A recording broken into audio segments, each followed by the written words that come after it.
প্রিয় বন্ধুরা, নিয়ে চলে আসলাম তোমাদের সামনে দ্বিতীয় পার্ট নিয়ে। তোমাদের সাথে তো শেয়ার করেছি ইসাখার সেই পুরনো বিল্ডিং। এখন আমরা চলে যাচ্ছি নতুনটায়। তো আমরা ভাবলাম নতুনটায় না যেয়ে আগে আমরা বসে এক জায়গায় রেস্ট নিই। প্রচণ্ড গরম, সে কি গরম, তাই আমরা সেখানে চলে যাচ্ছি। যাওয়ার পথে যা যা আমার সামনে পড়বে সেটাই তোমাদের সামনে তুলে দেবো। দেখো গাছে আম হয়েছে, আমি একটু জুম করে তোমাদের গাছের আমগুলো দেখাচ্ছি। কত মানুষ এসেছে দেখার জন্য। যেখানে সৌন্দর্য সেখানেই মানুষ। শানবাদানু কাটে, কেউ বসে একটু রেস্ট নিচ্ছে, তারাও হাসছে, বলতেছে আপু আমাদেরকে একটু নেন। সৌন্দর্য বর্ধনের জন্য এখানে অনেক অনেক ফুল গাছ লাগানো হয়েছে। দেখো তোমাদের সাথে শেয়ার করছি একটু একটু করে। শানবাদানু অনেকগুলো পুকুর ঘাট, যে যেখানে পারছে সে সেখানেই দাঁড়িয়ে দাঁড়িয়ে ছবি তুলছে। আমিও মাঝে মাঝে একটু একটু করে ভিডিও করে নিচ্ছি।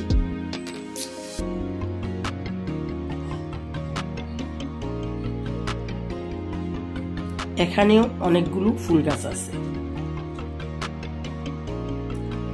ছায়া, সুনিবিড়, শীতল। এখানে আসলে অবশ্যই একটু মনটা জুড়িয়ে যায়। তোমরা যখনই সময় পাবে চলে এসো সোনারগাঁ। আমার তো খুবই ভালো লাগে, যখনই সময় পাই তখনই চলে আসি। এখানে আসলে কিছুক্ষণের জন্য তোমার মন অবশ্যই ভালো লাগবে। সবুজ অরণ্য, মানুষের কোলাহল, ছায়া, সুনিবিড়, বসে গল্প করবে আর কথা বলবে, খুবই ভালো লাগবে। চলে আসলাম লাইব্রেরির সামনে। এখানে আসলে অবশ্যই তুমি ভিতরে পানীয়, চিপস, জুস, চকলেট অনেক কিছুই পাবে। আইসক্রিম তো আছেই।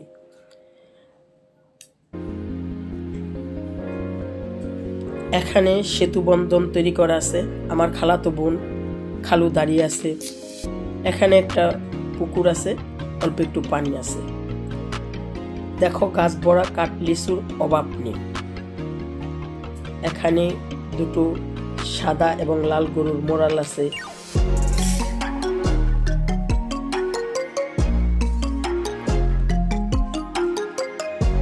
এখানে হয়তো জাদুঘরের কোনো কাজকর্ম পরিচালনা করার জন্য, বর্তমান আধুনিকায়নের জন্য একটা নতুন বিল্ডিং তৈরি করা হয়েছে। আমরা চলে যাচ্ছি। আমরা বসার জন্য একটু নিবিড় সুশীতল জায়গা খুঁজছি। দেখো এখানে একটা ময়ূরের মোড়াল তৈরি করে এখানে আয়োজন করা হয়েছে। বাহিরে যে অনুষ্ঠানগুলো করা হয় তার একটা আয়োজন করা হয়েছে। কত সুন্দর করে এটা ময়ূরের লেজ তৈরি করেছে সামনের অংশটা। এখন আমি পুরাটাই তোমাদের সাথে দেখাচ্ছি। এখানে যখন আমরা আসলাম নাস্তা খাবো, বসেছি সবাই। এত সুন্দর একটা গান লাগালো, গানের জন্য আমরা আর বসতেই পারলাম না, উঠে চলে গেলাম। অন্য আর একটা সুন্দর জায়গা খুঁজছি। দেখো দোলনায় তুলছে মানুষ, কত কিছুতে উঠছে। আমরা এখানে নাস্তা করলাম। একটু সরে যেয়ে আমরা নাস্তা করার জন্য বসলাম। সবাই নাস্তা করার জন্য এখানে আমরা বাড়ি থেকে নুডলস তৈরি করে এনেছিলাম। কেউ নুডলস খাচ্ছে, কেউ চিপস খাচ্ছে। খুব ভালোই লাগে এখানে আসলে। মানুষ, নীরবতাও আছে। তুমি নীরবতা চাইলেও পাবে, আবার করতে চাইলেও পাবে। দেখো আমরা এইখান থেকে আইসক্রিম কিনলাম। এখানে আইসক্রিম কিনতে 30 টাকা চেয়েছি, আমি দিইনি। আমি 20 টাকা করে কিনেছি। আমার ভাগ্নি, আমার প্রিয় কলিজার ভাগ্নি, ও ফুচকা খাবে। শুধু ওর জন্য আমরা ফুচকা কিনলাম, কারণ কেউ খাবে না। ভাবতেছে যে একটু পরে আমরা আবার দুপুরের খাবার খাবো, যেহেতু আমরা বাড়ি থেকে রান্না করে নিয়েছি গরুর মাংস দিয়ে বিরিয়ানি। এত গরম তাই একটু সবাই সাবধান করে খাচ্ছে। আমার ছোট বোনের হাজবেন্ড এবং তার মেয়ে দাঁড়িয়ে আছে স্ট্যাচুর মতো। আমিও ওদের একটু ভিডিও করে নিলাম। যখন আমরা সোনারগাঁ চলে আসলাম, আমার ভাগ্নি, নানাসের ছেলে, ছেলের বউরাও চলে আসছে। ওদের সাথে এখানে এসে আমাদের সাথে দেখা হলো। এখানে আসলে তুমি ফল খেতে পারবে। হয়তো আমরা লিচুর সময়টা পার করে এসেছি। এখানে প্রচুর তাল কেটে দিচ্ছে, কিন্তু দাম কম নাই ভাই। কাঁঠাল আছে, সাথে আছে জাম আছে, তুমি যেটাই নিতে চাও চাইলে পাবে, কিন্তু তুমি কম দামে কোনো কিছু নিতে পারবা না। এই তো এক পিস তালের বিচি আমাকে 15 টাকা দিচ্ছে। আমাদের বাকি সদস্যরা এখানে এসে সুন্দর একটা নিবিড় জায়গায় বসেছে, গল্প করছে, প্রচন্ড গরমে হাঁসফাঁস করছে। আমরা অবশ্যই একটু অপেক্ষা করছি আমার মেজো ভাগিনা এবং মেজো ভাগিনার বউর জন্য। ওরা আসতে একটু দেরি করেছে, ওরা দেরি করাতে আমরা একটু এখানে অনেকক্ষণ থাকতে পেরেছি।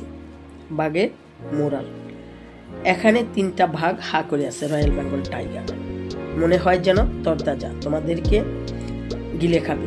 দেখো গরমে সবাই বসে আছে, কেউ হাঁটতে গিয়ে ক্লান্ত হয়ে যাচ্ছে, এত গরম। আমরা কিন্তু এখন চলে যাচ্ছি নতুন জাদুঘরে, তোমাদের সেখানে নিয়ে যাব।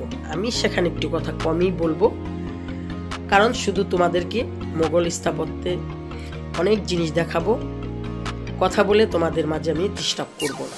চলে আসলাম, আমরা মেন ফটক দিয়ে ঢুকছি।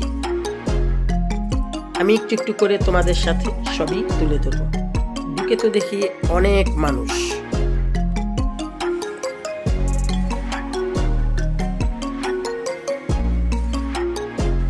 দেখো সেই আমলের ব্যবহৃত অনেক জিনিস সংগ্রহ করা আছে এখানে।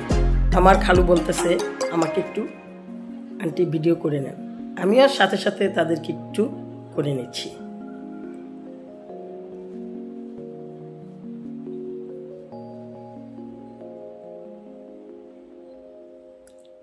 অনেক দুর্লভ, অনেক দামি জিনিস এখানে সংগ্রহ করা আছে।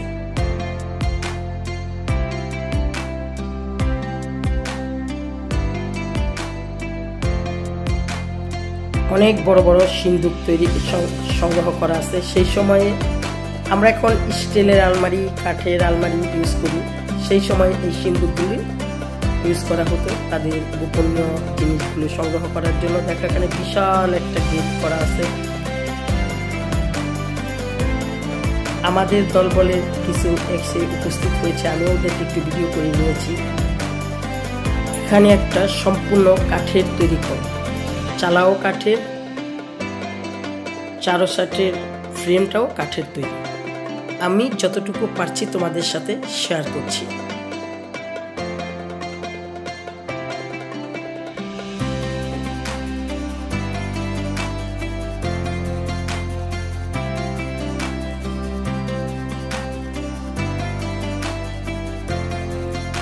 সেই সময়ের গ্রামীণ পরিবেশ, কৃষক কিষানীরা কিভাবে তাদের জীবন কাটিয়েছে সেগুলো এখানে সংগ্রহ করা আছে। দেখো একটা এখানে দরজার ফ্রেম, এই যে এখানে বাড়ির মেইন গেটে ফ্রেম তৈরি করা আছে। এখন আধুনিকায়নের সময়ে এগুলো আমরা এখন ইউজ করা শুরু করেছি। নকশিকাঁথা, নকশিকাঁথা দেখো কত সুন্দর করে তৈরি করেছে।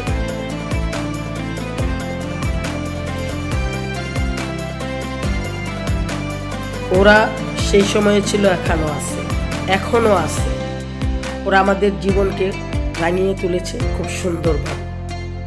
আমরা সেই সময়টাকে এখন এসে দেখতে পারি যে ওই জীবনটা কিরকম ছিল আর আমরা এখন কিরকম আছি।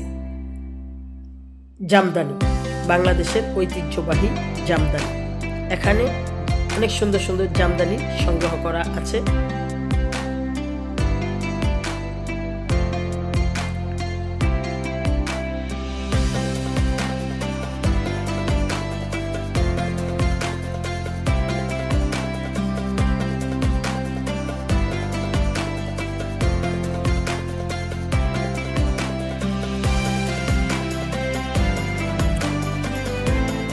ঈদের ছুটি পেয়ে এখানে অনেক মানুষ এসেছে। নকশিকাঁথার মাধ্যমে বাংলাদেশের ম্যাপ তৈরি করা হয়েছে। বাংলাদেশ নদীর দেশ, আর নৌকা থাকবে না সেটা কি হয়? কত রকমের নৌকা তৈরি করেছে সেগুলো এখানে সংগ্রহ করা আছে। বিভিন্ন জায়গায় নকশিকাঁথা রেখেছে, আমি একটু একটু করে তোমাদের সামনে তুলে ধরছি নকশিকাঁথার ডিজাইনগুলো। সবাই যায়, ঐতিহ্যবাহী এলাকা যেতে চায়। কাঁসার থালাবাটি, বালতি, ওই সময়ের বাদ্যযন্ত্র,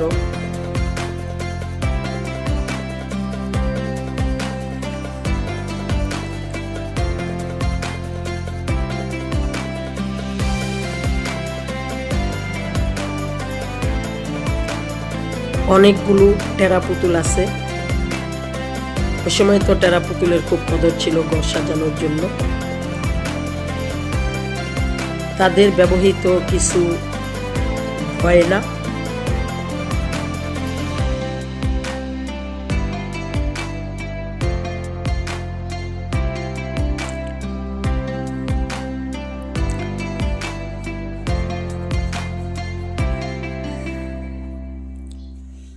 কত বড় কলস, কাঁসার বা পিতলের তুলা, এত এত জিনিস সংগ্রহ করা আছে যে প্রত্যেকটা জিনিসের নাম বলা আমার দ্বারা সম্ভব না। হিন্দুদের আসন পূজা দেন, সেটাও এখানে সংগ্রহ করা আছে।